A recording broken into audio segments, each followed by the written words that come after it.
Vamos a abrir nuestras Biblias, hermanos, en el Evangelio de Mateo, capítulo 7, versículo 21. Evangelio de Mateo, capítulo 7, versículo 21. Amén. Es el texto base que estamos teniendo, hermanos, para nuestros temas de este mes, viviendo el reino de Dios, nuestro tema general. Y nuestro tema particular de esta mañana, hermanos, es la muestra del reino en mi vida, ¿verdad? Vamos a leer este pasaje, Mateo 7:21, todos juntos, hermanos, si ya lo tienen. Dice la palabra de Dios en el nombre del Padre, del Hijo y del Espíritu Santo. No todo el que me dice, Señor, Señor, entrará en el reino de los cielos, sino el que hace la voluntad de mi Padre que está en los cielos. Y dice la versión Palabra de Dios para Todos: no todo el que afirma que yo soy su Señor entrará en el reino de Dios. Solo entrará el que obedezca a mi Padre que está en el cielo. Padre, te damos gracias en esta mañana, bendecimos tu santo nombre. Señor, te hemos adorado, te hemos exaltado, te hemos glorificado, Señor, te hemos reconocido como soberano de nuestras vidas, oh Dios. Toma el control de todo nuestro ser, espíritu, alma y cuerpo, Señor, y que tan solamente tu palabra pueda ser expuesta. Quita sabiduría humana, quita capacidad humana, Señor, conceptos, criterios, Señor, quizá filosofías vanas, y que tan solamente, Señor, en esta hora podamos escuchar tu palabra, Señor. Toma, Señor, nuestro ser, toma estos momentos, Señor, tu presencia está entre nosotros, lo hemos sentido a través de nuestras alabanzas, a través de nuestra adoración. Ahora, Padre, sigue hablando a nuestras vidas, Señor, muéstranos, Señor, esa revelación de tu palabra que a veces no comprendemos, que quede grabada en nuestro corazón, en nuestra mente, en todo nuestro ser, Señor, y que todo sea para la gloria de tu nombre. Te lo pedimos y te damos las gracias en el nombre de Jesús. Amén, amén y amén. Dios les bendiga, hermanos. Pueden tomar asiento. Gracias, hermanos.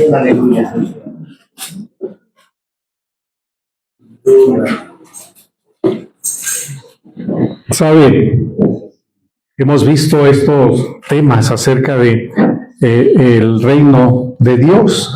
Ahorita en esta alabanza, en nuestras alabanzas que entonábamos, decía nuestro hermano, nuestro pastor José Luis, cómo el Señor había venido a establecer su reino a esta tierra, ¿verdad?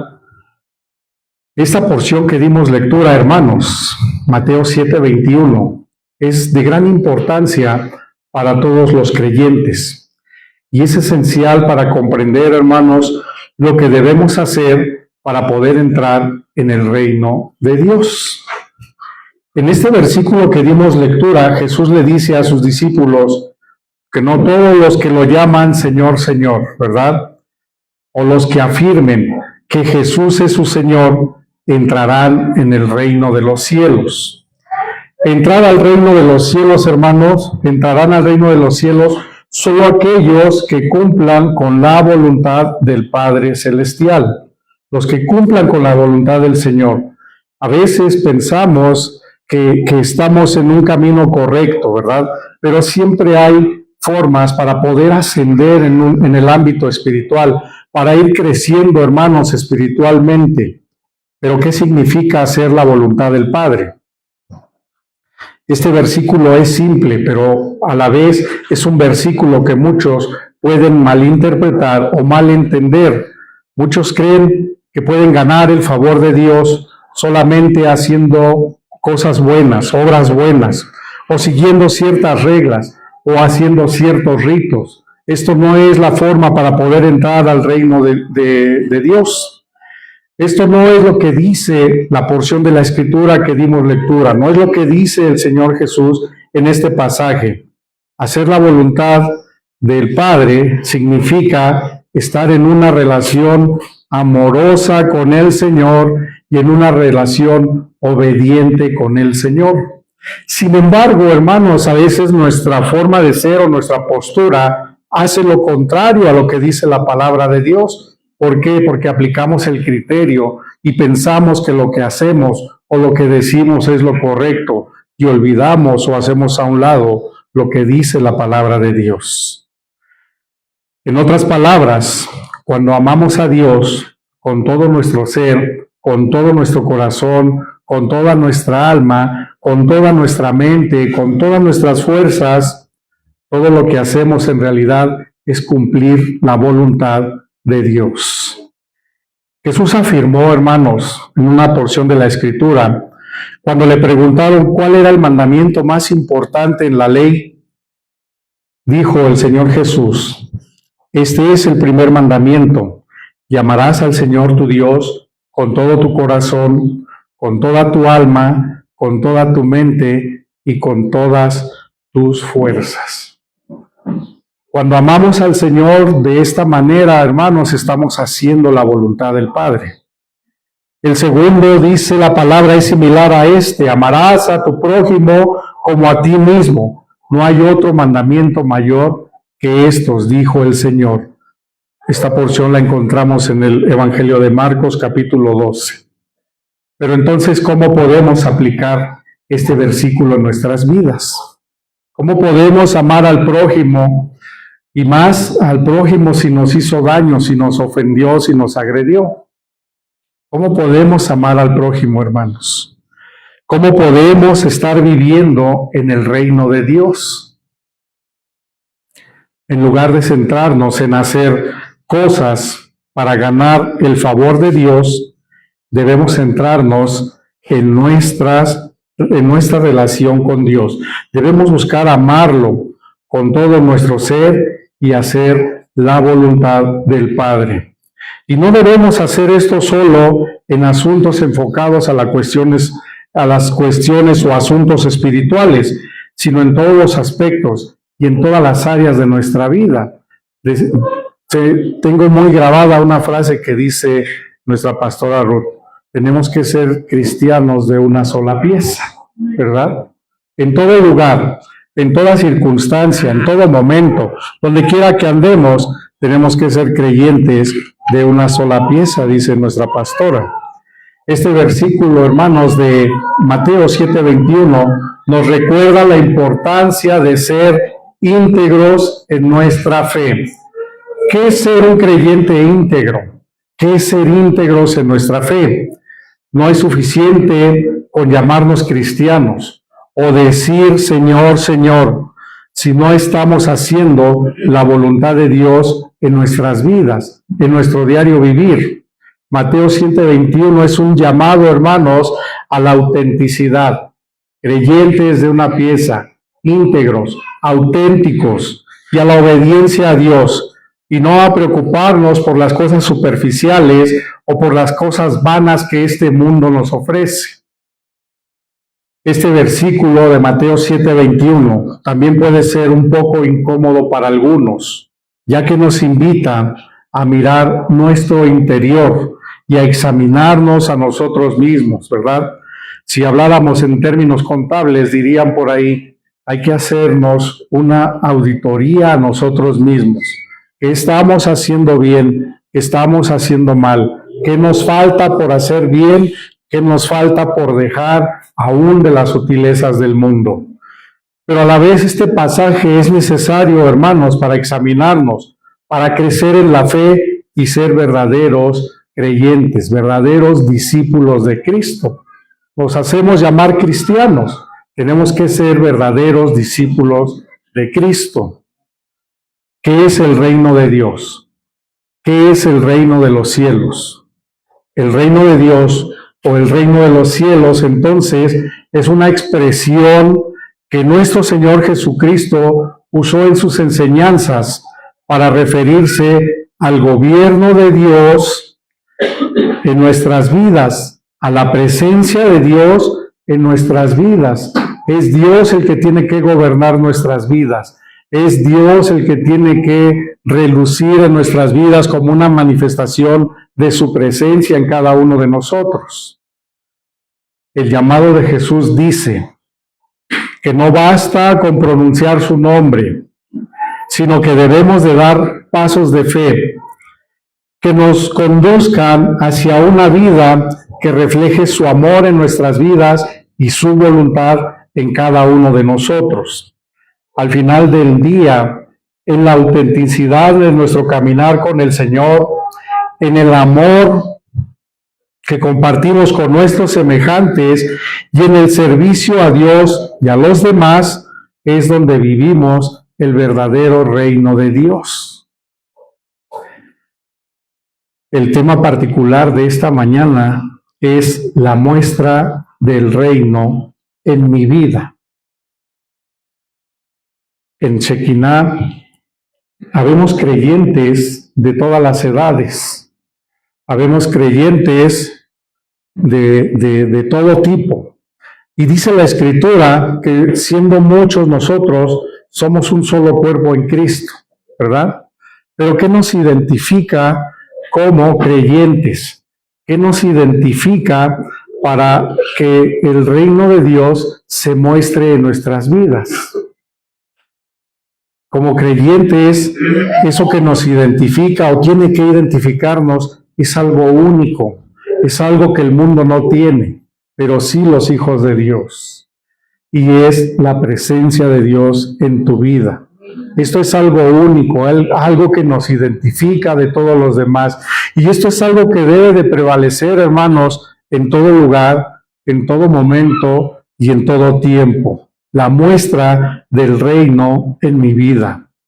Hebreos 12:28 dice: así que recibiendo nosotros un reino inconmovible, tengamos gratitud y mediante ella sirvamos a Dios, agradándole con temor y reverencia. Con temor y reverencia, ¿verdad?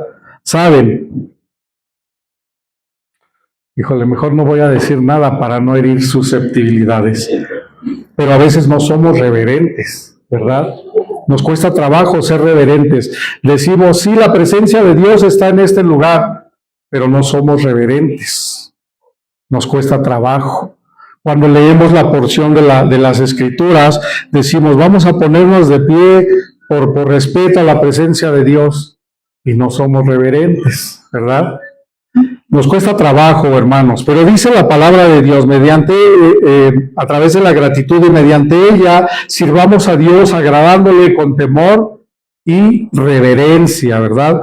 En Hebreos 12:28, este pasaje que acabamos de leer, encontramos un mensaje que nos invita a considerar la grandeza del reino de Dios y nuestra actitud que debe de ser de gratitud hacia Él. Es lo que dice la palabra.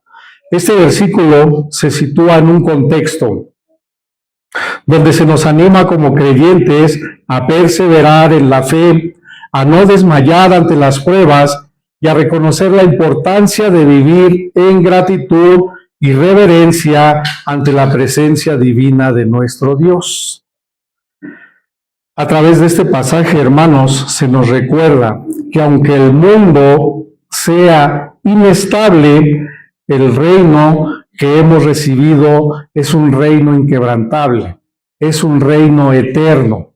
La frase, recibiendo nosotros un reino inconmovible, destaca la seguridad, hermanos, que tenemos en nuestro Dios, destaca la estabilidad que tenemos, hermanos, en el Señor. Solamente podemos tener esta seguridad y esta estabilidad en el Señor.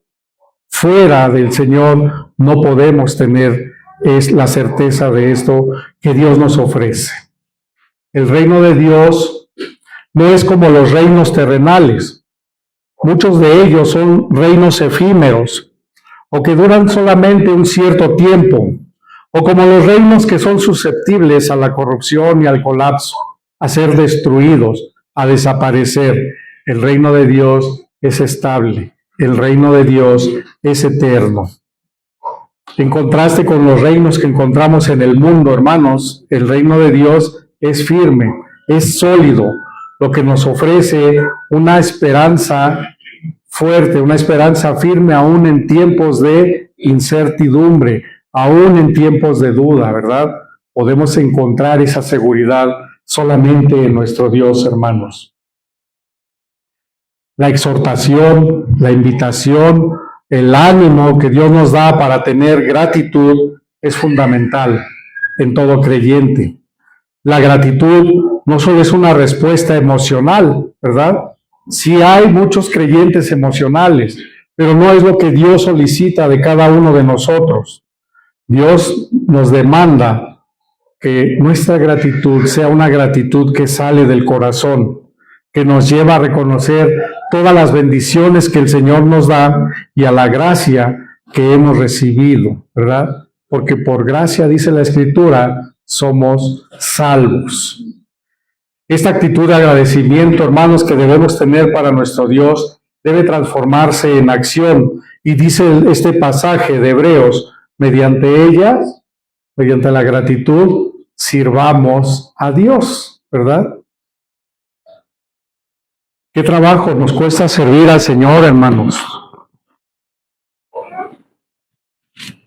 A veces nos convocan o nos llaman a hacer un trabajo en la iglesia y decimos, ahí está el hermano Balta, él está fuerte, está alto, grandote y con él es suficiente, no necesita ir nadie más a trabajar, ¿verdad? Nos justificamos, pensamos que porque van a ir ciertos hermanos ya no tengo que ir a hacer trabajos. Dice, mediante ella sirvamos a Dios. Todo lo que hagamos es para el servicio de nuestro Dios. Sea usted que barra, sea usted que lave el sanitario, sea usted que esté predicando, sea que esté haciendo talento, hermanos, estamos sirviendo al Señor.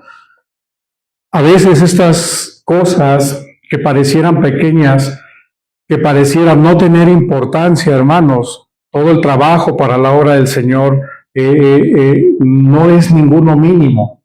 Todo tiene la misma validez, la misma fuerza, hermanos. Así que tenemos que servir al Señor. Cuando seamos llamados o convocados para un trabajo dentro de la iglesia, hágalo con amor porque es para su Señor. No le tiene que pesar, no le tiene que disgustar, no le tiene que incomodar. Mediante la gratitud que tenemos para el Señor, con esa gratitud sirvamos a nuestro Dios. El servicio, hermanos, a Dios debe de ser una expresión de nuestra gratitud y hacerlo agradándole con temor y reverencia. Implica reconocer su grandeza, su majestad y la soberanía que Dios tiene sobre nuestras vidas. Una cosa es diferente, ¿verdad? Hacerlo con un temor santo, con un temor reverente y no con un miedo. No es un miedo que nos tenga que paralizar, que nos tenga que inactivar, sino un profundo respeto y un asombro ante la santidad de Dios, que es también lo que demanda de nuestras vidas. El Señor demanda nuestra santidad. Pregunta, no me conteste. ¿Hay muestras del reino de Dios en nuestras vidas? Si hay muestras de Dios en nuestras vidas, ¿podríamos numerar 5 de ellas en este momento? 5 muestras de la presencia de Dios en nuestras vidas. El reino de Dios en nuestras vidas. La invitación que nos hace Hebreos a servir con gratitud y reverencia nos lleva a evaluar cuáles son nuestras prioridades dentro de la iglesia, cuáles son nuestras prioridades espirituales, ¿verdad? No voy porque tengo un asunto que atender, hoy no voy al servicio, hoy me tocaba predicar, pero pastor, mi pretexto del mes pasado, ¿verdad? Es que mi cuñado no iba a poder, teníamos que tomar el lugar, no había quien predicara y no vine la vez pasada que me tocaba. A veces ponemos pretextos, hermanos. Bueno, sí, estábamos sirviendo, ¿verdad? Pero a veces nos quedamos en casa o hacemos otras cosas. ¿Por qué? Porque nuestras prioridades son otras antes que el Señor. La Biblia nos revela una serie de principios, hermanos, que nos permiten comprender y vivir el reino de Dios. Principios que nos permiten comprender y vivir el reino de Dios. Estos principios son una herramienta práctica para nuestra vida diaria y son la muestra del reino en nuestras vidas. ¿Qué tenemos que hacer para que esas muestras se vean reflejadas en cada uno de nosotros? Ahora sí, dígame, ¿qué tenemos que hacer para que la muestra del reino se vea reflejada en mi vida? Ser obedientes. ¿Qué más? ¿Qué más? Tener disposición, confiar, agradecidos. ¿Qué más?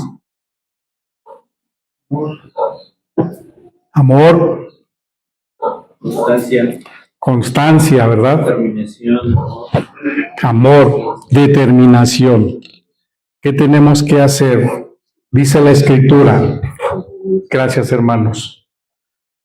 Que tenemos que conocer la voluntad de Dios.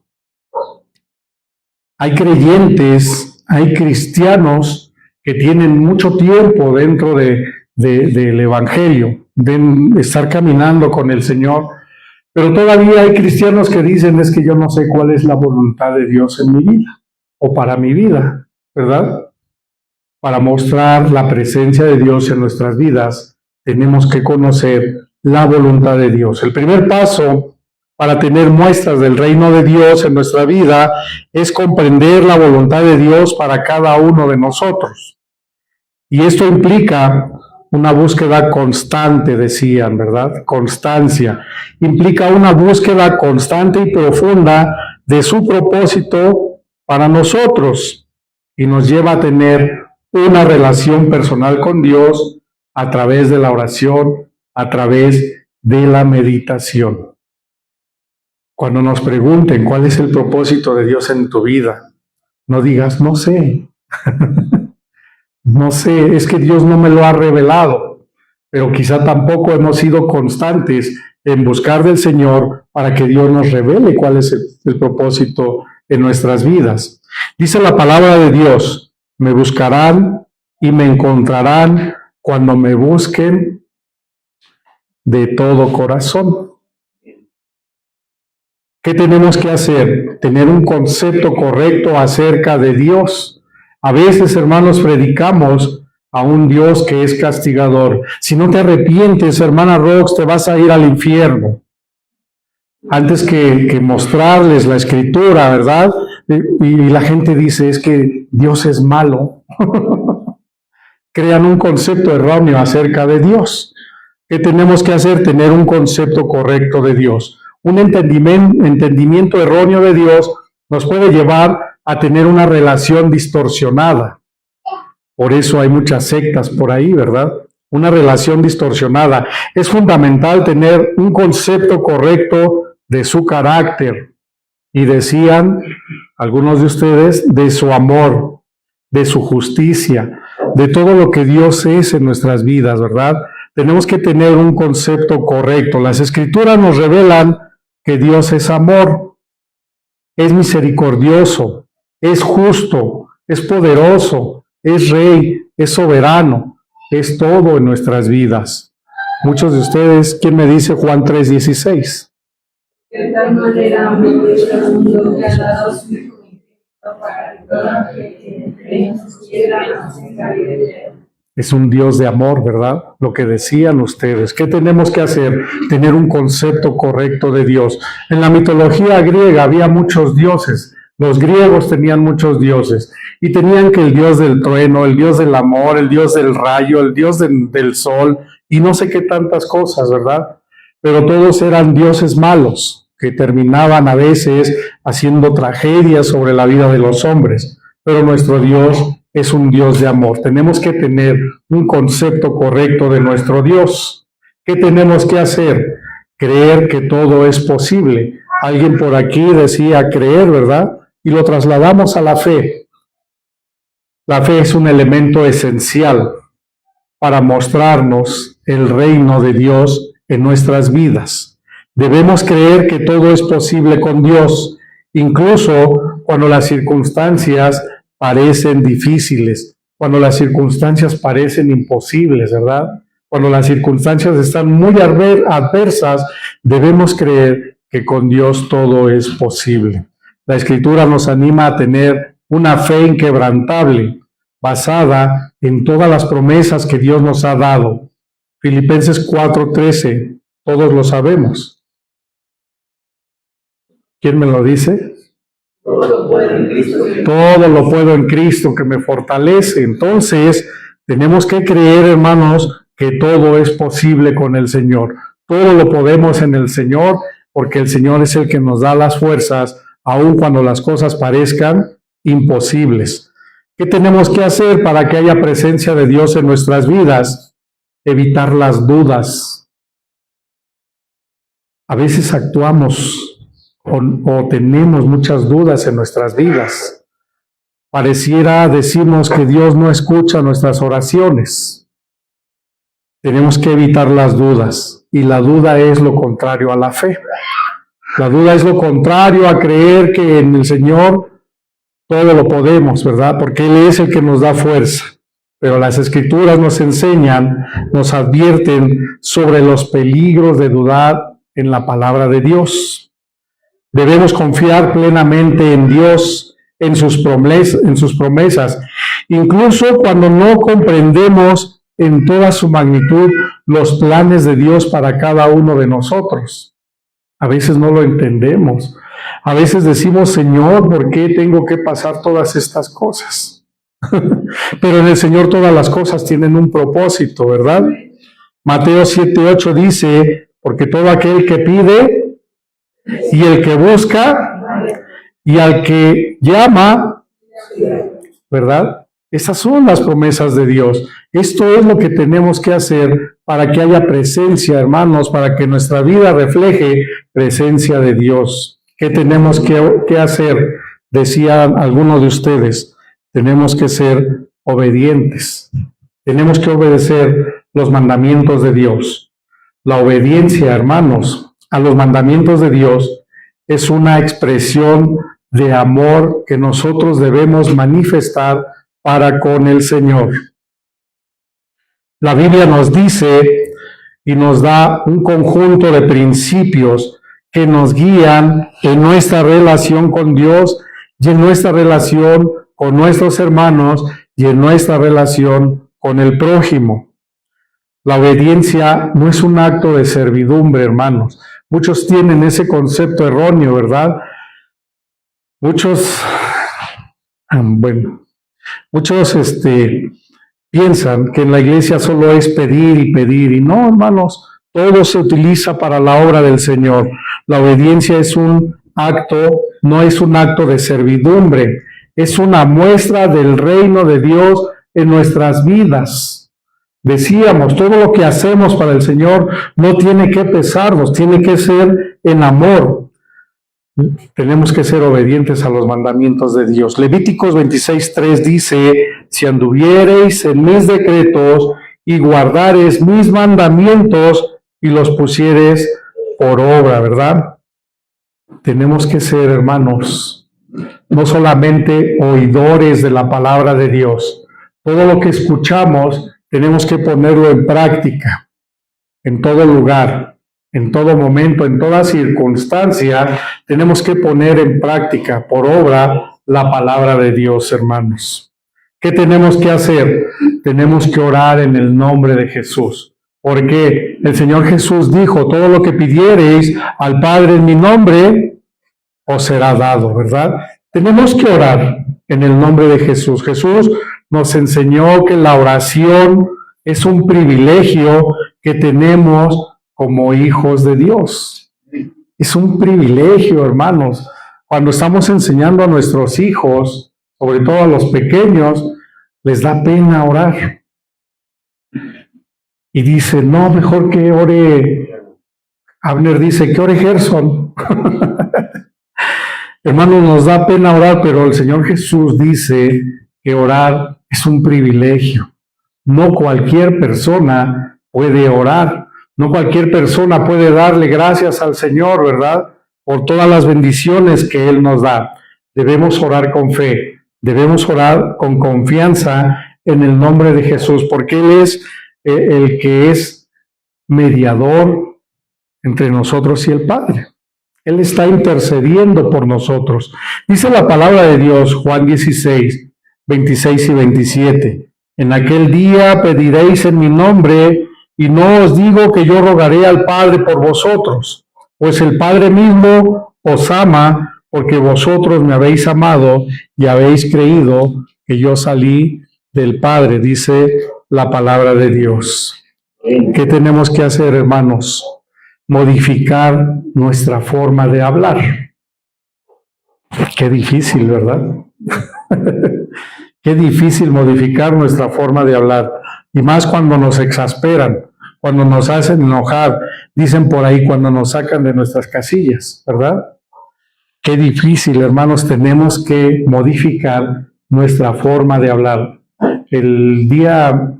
Ayer fue cumpleaños de Abner.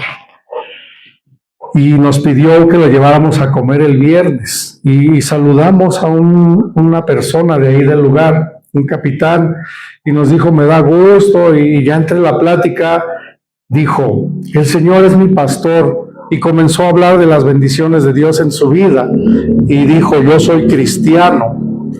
Y le dijo mi esposa, nosotros también. Pero después el capitán estaba por allá haciendo una llamada, pero su forma de hablar no era la correcta. Tenemos que modificar nuestra forma de hablar. Las palabras tienen poder, dice la palabra de Dios.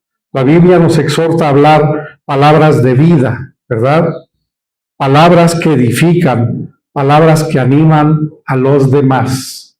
El sábado pasado estábamos haciendo espacio para tener nuestras clases con nuestros pastores.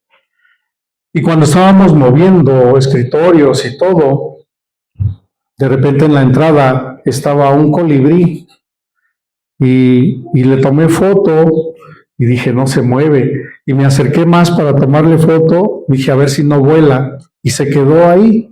Y ya que lo agarro y se lo llevé a mi esposa. Y le dije, estaba este colibrí allá arriba. Y ya lo agarró, lo envolvió en un calcetín de seda y yo creo por el olor ya se estaba muriendo, hermanos, el colibrí. Estaba malito, estaba dañado, ¿verdad? Lo envolvió en un calcetín de lana, dije de seda, de lana, y ahí estaba el calorcito. Cuando agarró calor ya se movió, se salió de donde lo había envuelto mi esposa, y después ya estaba ahí. Mi esposa lo tenía así en su mano, el colibrí, y no se movía, se quedaba quietecito. Después ya íbamos a empezar casi la clase y ya se estaba muriendo, estaba su cabecita caída, como que ya no resistía mucho el colibrí. Y nuestro pastor, estábamos ya desayunando para empezar nuestra clase y volteó a ver a mi esposa y le dijo, ore por él, pida aliento de vida para él. Hermanos, nuestra forma de hablar tiene que ser edificante. Aunque era un animalito, un pajarito, un ave, pues ya mi esposa se bajó, oró y bueno, cuando casi estábamos por terminar las clases, ya el colibrí estaba volando ahí donde estábamos tomando clases. Hermanos, tenemos que modificar nuestra forma de hablar. En nosotros debe verse reflejada la presencia del reino en nuestras vidas, en cada uno de nosotros. Debemos evitar las palabras negativas, las murmuraciones, las blasfemias, las disensiones. Efesios 4:29 dice, ninguna palabra corrompida salga de vuestra boca, sino la que sea buena para la necesaria edificación, a fin de dar gracias a los oyentes, ¿verdad? ¿Sabe? Los grandes observamos a los pequeños. Desde la primera vez que venimos, nos llamaba mucho la atención a mi esposa y a mí cómo Abby estaba tocando la batería, ¿verdad? Decíamos, está muy chiquito, y lo saludábamos y nos daba curiosidad, pero también los pequeños nos observan a nosotros, ¿verdad? Yo no sé si el pastor está influyendo en alguien más pequeño para la alabanza. Sí sé que nuestro hermano Rodrigo ahora ya influyó en Abner para poder tocar el shofar. Pero somos observados todo el tiempo. Quien dirige la alabanza, quien está tocando algún instrumento, quien está aquí al frente, hermanos, estamos siendo observados, ¿verdad? Y tenemos entonces que modificar nuestra forma de hablar, nuestra forma de actuar, nuestra forma de conducirnos, hermanos, porque ello va a reflejar el reino en nuestras vidas. Tenemos que vivir como si ya hubiéramos recibido una respuesta. Decíamos, a veces dudamos, oramos y no sabemos si Dios va a responder, pero la postura correcta es vivir como si ya hubiésemos recibido una respuesta. La fe nos permite vivir con la certeza de que Dios responderá a nuestras oraciones. Debemos actuar con fe, como si ya hubiéramos recibido una respuesta, confiando en la fidelidad de Dios.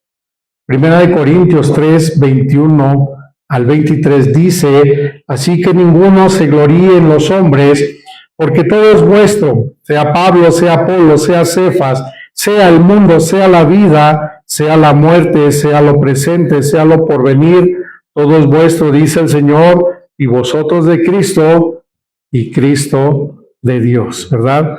Actuemos como si ya hubiéramos recibido una respuesta por parte de Dios, porque el Señor en su fidelidad, tarde o temprano, nos va a responder. Amén. ¿Sí están conmigo? Póngase de pie, hermano.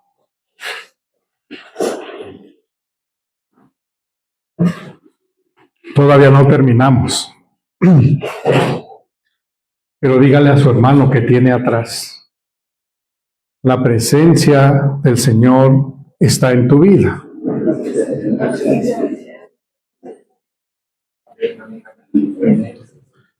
¿Lo creen, hermanos? ¿Lo demostramos? Amén, dígame, nos estamos esforzando, ¿verdad? Porque la presencia de Dios se vea reflejada en nuestras vidas. Tome su lugar, hermanos.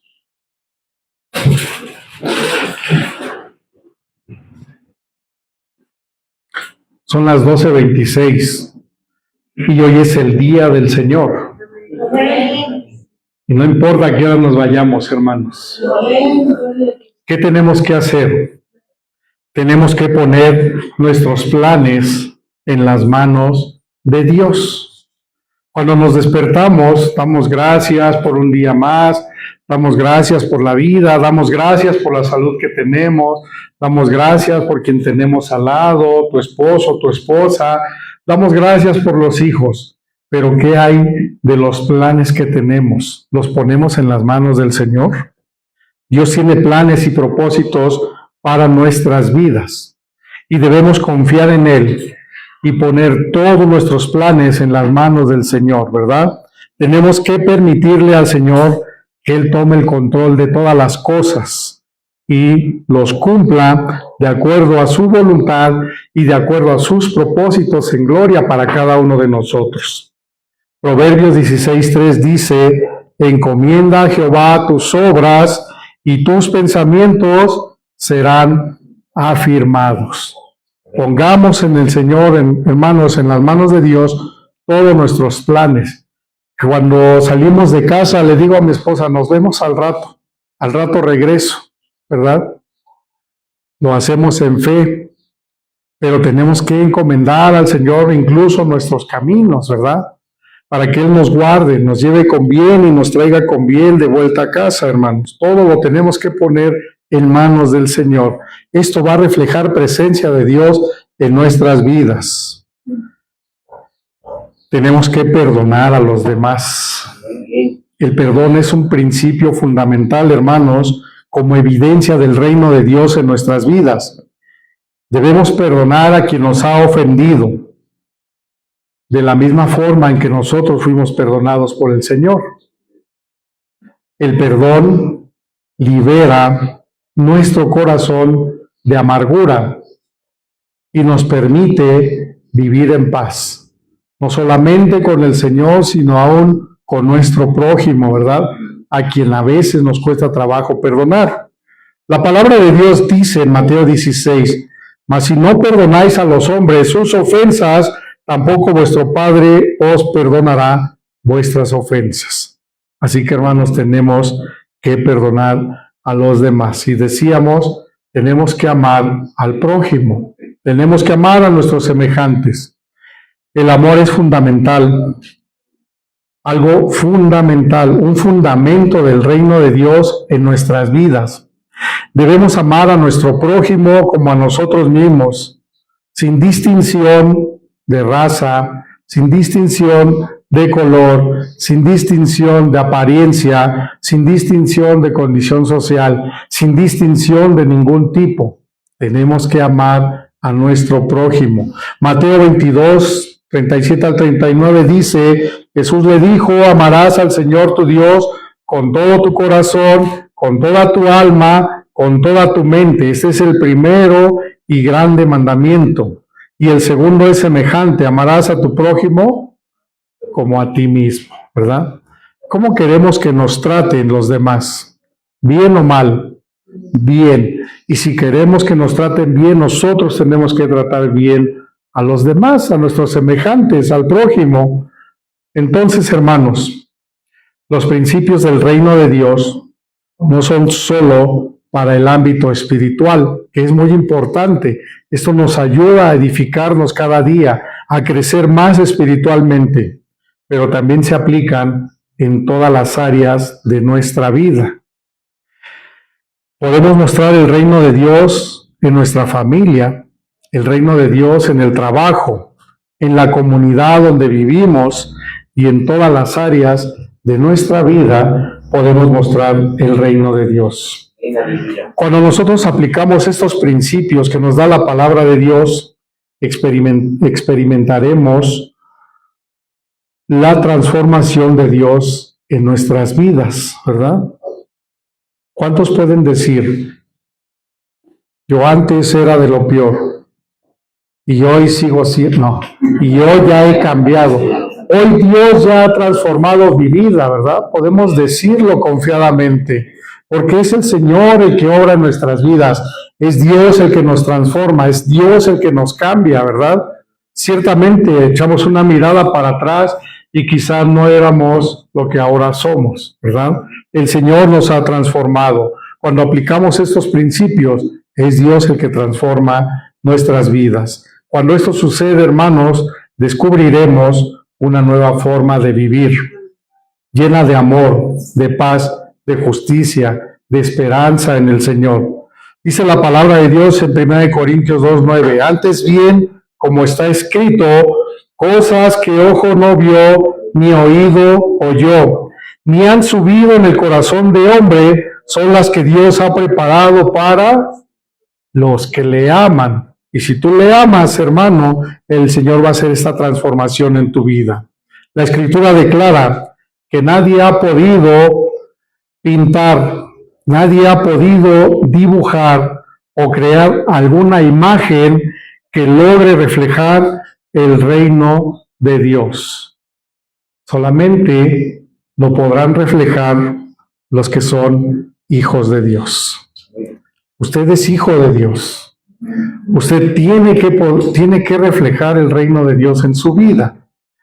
Incluso el Señor Jesús dijo, Mateo 4, decía también, que ¿a qué haremos semejante el reino de Dios o con qué parábola lo compararemos? ¿Verdad? No hay nada, hermanos. Solamente lo podemos reflejar el reino de Dios en nuestras vidas, los que son hijos de Dios. ¿Sabe? En Mateo 13, 45 y 46, nuestro Señor Jesucristo comparó el reino con un mercader que buscaba perlas de gran calidad, perlas preciosas. Jesús contó que un día cierto mercader vio la perla. Nunca había visto algo similar. Era muy grande, era espectacular, era una perla única. Su precio era altísimo, pero era tan extraordinaria que en realidad el precio lo valía. ¿Qué sucedió? Versículo 46 dice que el mercader vendió todo lo que tenía para comprar esa perla. Esta perla era tan especial, tan escasa en su tipo, que el obtenerla muy bien merecía el sacrificio de haber vendido todo lo que tenía para obtener esa perla. Jesús nos dice que no debemos de preocuparnos por las cosas físicas. En Lucas capítulo 12, 22 dijo luego a sus discípulos: por tanto os digo, no os afanéis por vuestra vida, qué comeréis, ni por el cuerpo, qué vestiréis. Lucas 12:30 dice: porque todas estas cosas buscan las gentes del mundo, pero vuestro Padre sabe que tenéis necesidad de estas cosas. ¿De qué debemos entonces preocuparnos? Nuestro Señor Jesucristo dijo: mas buscad, Marcos 6:33, mas buscad primeramente el reino de Dios y su justicia, y todas estas cosas os serán añadidas, ¿verdad? Busquemos el reino de Dios y su justicia, y Él nos va a dar todas las cosas de las cuales tengamos necesidad. Nuestro principal propósito es ser un reflejo de nuestro Dios, fortalecidos por el Espíritu Santo, para conocer la voluntad de Dios, para tener un concepto correcto acerca de Dios, para creer que todo es posible, para evitar cualquier duda que tengamos, para obedecer los mandamientos de Dios, para orar en el nombre de Jesús, para cambiar nuestra forma de hablar, para poner nuestros planes en las manos de Dios, para perdonar a los demás, para amar al prójimo. Cuando nosotros leemos la palabra y nos es revelada la palabra de Dios, entonces debemos prepararnos constantemente. Debemos derrotar con la ayuda de nuestro Dios los defectos que aún haya en nuestras vidas, los defectos que tengamos como personas o en nuestra personalidad. Debemos derrotar todas las cosas que no son agradables para el Señor, incluso a veces nuestro carácter. Tenemos que enfocarnos en tratar de ser santos como nuestro Dios es santo, para recibir la vida y para mostrar el reino de Dios en nuestras vidas. ¿Qué significa mostrar el reino de Dios en nuestras vidas? ¿Qué significa esto para cada uno de nosotros? Seamos, hermanos, esas perlas preciosas, perlas de gran valor, perlas de gran precio, perlas que hagan valer el sacrificio que nuestro Señor Jesucristo hizo por nosotros en la cruz del Calvario. Aleluya. Póngase de pie, hermano.